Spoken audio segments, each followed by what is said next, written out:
There are around 2 million stray cats on Cyprus. That's double the amount of people living there.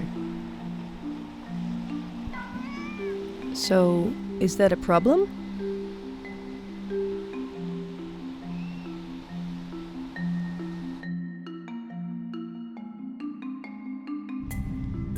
Cats are everywhere in Cyprus.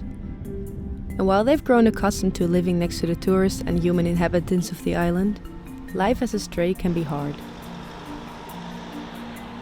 There's no guarantee for food, water, shelter, and mostly care when they need it.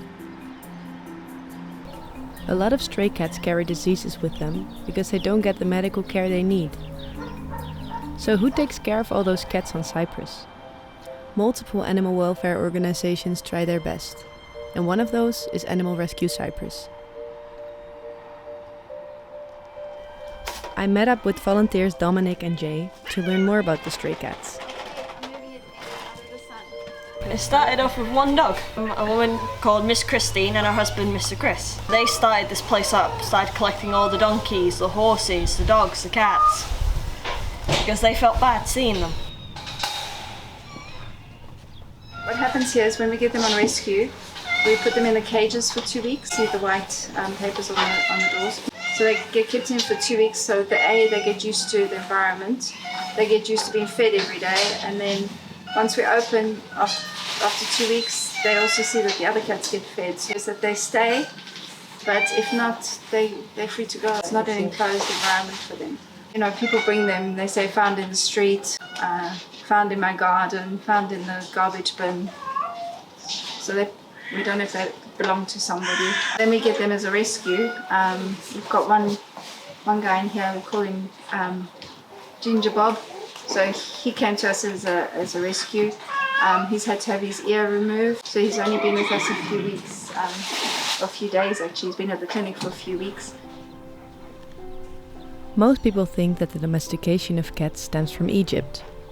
But 9,500 years ago, a site was dug up on Cyprus, showing a human and a cat together in a grave. This is the oldest known sign of domesticated cats. And since it's an island, we know that humans brought them here. Since then though, the cat population must have gotten a bit out of hand. The mentality here is not to have your animals spayed. They say it's against God to spay them because it's stopping something that's natural. But then most of the farmers didn't care because they hunted all the mice and snakes and stopped them from ruining the crops. So they left them. But now the government is not happy about it because we're overpopulated with the animals. At the moment it's kitten season, so thank goodness it's no longer the small kitten. Because we really struggled. We didn't have enough mothers to feed because the people bring us just the kitten. They said, oh, we found it in the bin or we found it in the field. If it's found in the field, the mother's around. They just take it and then they bring it here, and then we're having to try and find foster. Yesterday, 4 of them came in together. Fluff balls. You'll find a lot of them by the restaurants and stuff, so they are keeping down the mice population around the restaurants because obviously the bins and stuff, so they are being useful, but they just don't care for them. I mean, they put down food. You'll see there's feeding stations all over the place. Restaurants feed them. It's not that they're not being fed, but they're just not being looked after. So you'll see them in the street. They're dirty. Cats can have 4 to 5 nests per year, and those nests consist of loads and loads of kittens. The Cyprus government gives out about 75,000 euros per year to animal welfare organizations to tackle the overpopulation problem. It helps a little bit. What they do is each area, so each community, so each suburb basically gets a certain number of free. So the vets in each area will offer so many free. It helps a little bit. But you know, they can have 4 Is it how many seasons left? 3, 2? 4, I think. I mean, they can have up to 4. We're the only place in Cyprus that offers free spay program. So it's the trap and release system. And then at the clinic they do the free service. The Trap and Release program is a program run by several of these type of organizations, volunteers and shelters, funded by the government and by donations. They catch the strays, get them spayed by a vet, and then put them back in their habitat. Each cat, each dog, each horse and donkey, each come in with a story. We're trying to make their lives the best we can with what we can get, or what people provide us with.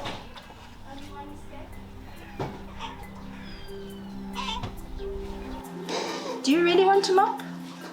Yeah? I can organize, I can teach you how to mop. Yeah? Yeah? You want to take the handle?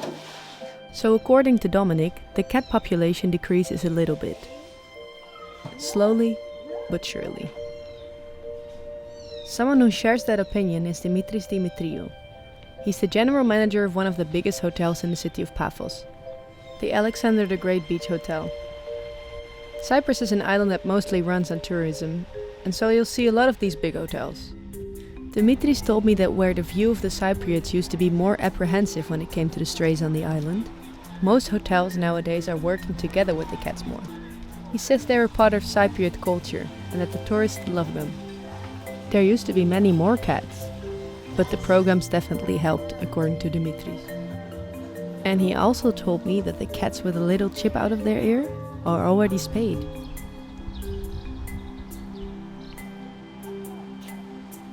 So while life as a stray cat on Cyprus can be hard, and there are loads of cats that need more care and love, with the help of places like Animal Rescue Cyprus and a little bit of government money which funds a spaying program that decreases the overpopulation, the residents of Cyprus are trying their best to take care of the furry creatures we tend to love so much.